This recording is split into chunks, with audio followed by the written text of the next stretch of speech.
નમસ્કાર મિત્રો, સ્વાગત છે તમારું આપણી ચેનલમાં। તો રેશન કાર્ડ ધારકો માટે મોટા સમાચાર। સુપ્રીમ કોર્ટે સરકારને કર્યો આદેશ। 8 કરોડ એનએફએસએ રેશન કાર્ડ બનશે, દરેકને મળશે ફ્રી અનાજ।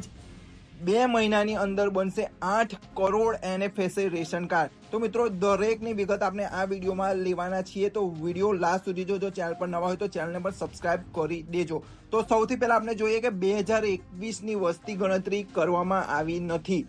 તો હાલ મિત્રો કોર્ટમાં અરજદાર વતી ધ્યાન દોરવામાં આવ્યું હતું કે એનએફએસએ હેઠળ નોંધાયેલા રેશન કાર્ડ ધારકો જેઓને અનાજનો લાભ મળે છે તે વસ્તી ગણતરીના આધારે નક્કી કરવામાં આવે છે।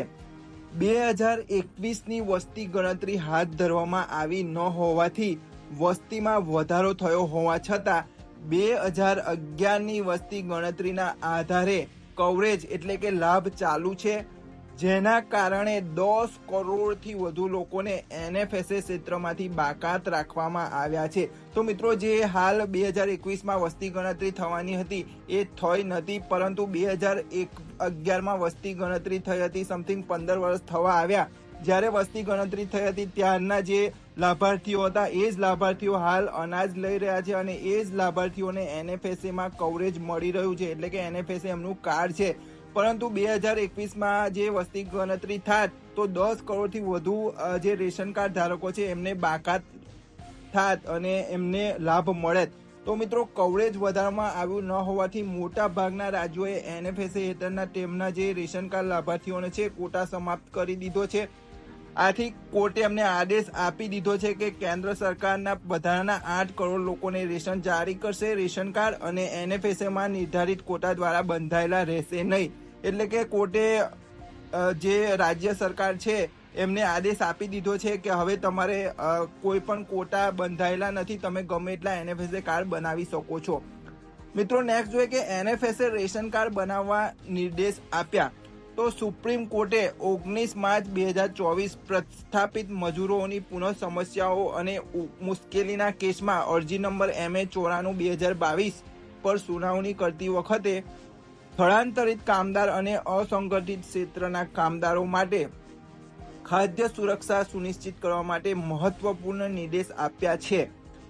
જસ્ટિસ બેન્ચ દ્વારા યુનાઇટેડ ઓફ ઇન્ડિયા અને રાજ્યોની 20 એપ્રિલ 2023ના અગાઉના નિર્દેશો સાથે સંકલન કરવામાં નિષ્ફળતાની ગંભીર નોંધ લીધી છે, જેથી તમામ રાજ્યો અને કેન્દ્ર શાસિત પ્રદેશ સરકારને એનએફએસએ હેઠળ રેશન કાર્ડ બનાવવા માટેના નિર્દેશ કરવામાં આવ્યા છે। 8 કરોડ લોકો કે જેઓ ઈ શ્રમ પોર્ટલ પર નોંધાયેલા છે પરંતુ એમની પાસે રેશન કાર્ડ નથી। ઓકે, તો મિત્રો બીજું કે ઈ કેવાયસી અડચણરૂપ બનવું ના જોઈએ। કોર્ટે નોંધ્યું હતું કે તમામ 80 કરોડ રેશન કાર્ડ ધારકો ઈ કેવાયસીના દિશા નિર્દેશ તૈયાર કરવામાં આવે તે પહેલા અપડેટ કરવાની આવશ્યકતા જેવા અવરોધો ઊભા કરીને બિનજરૂરી વિલંબ થઈ રહ્યો છે।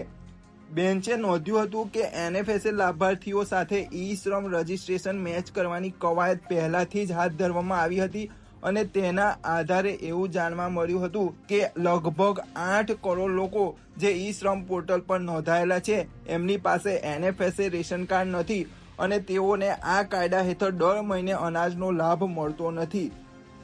કોર્ટે તમામ રાજ્ય અને કેન્દ્ર શાસિત પ્રદેશોને 2 મહિનાનો સમયગાળામાં રેશન કાર્ડ જારી કરવાનો નિર્દેશ આપ્યો છે અને વધુમાં નિર્દેશ આપ્યો હતો કે કેન્દ્ર ઈ કેવાયસીની કોઈ પણ કવાયત હાથ ધરવા માંગે છે તે સમકાલીન રીતે થઈ શકે છે અને તે રેશન કાર્ડ જારી કરવામાં અવરોધ થવું ના જોઈએ। એટલે મિત્રો હાલ જે સરકાર દ્વારા નવો નિયમ કાઢવામાં આવ્યો હતો કે રેશન કાર્ડ ધારકને ઈ કેવાયસી ફરજિયાત કરવી પડશે તો જ તેમને અનાજ મળશે।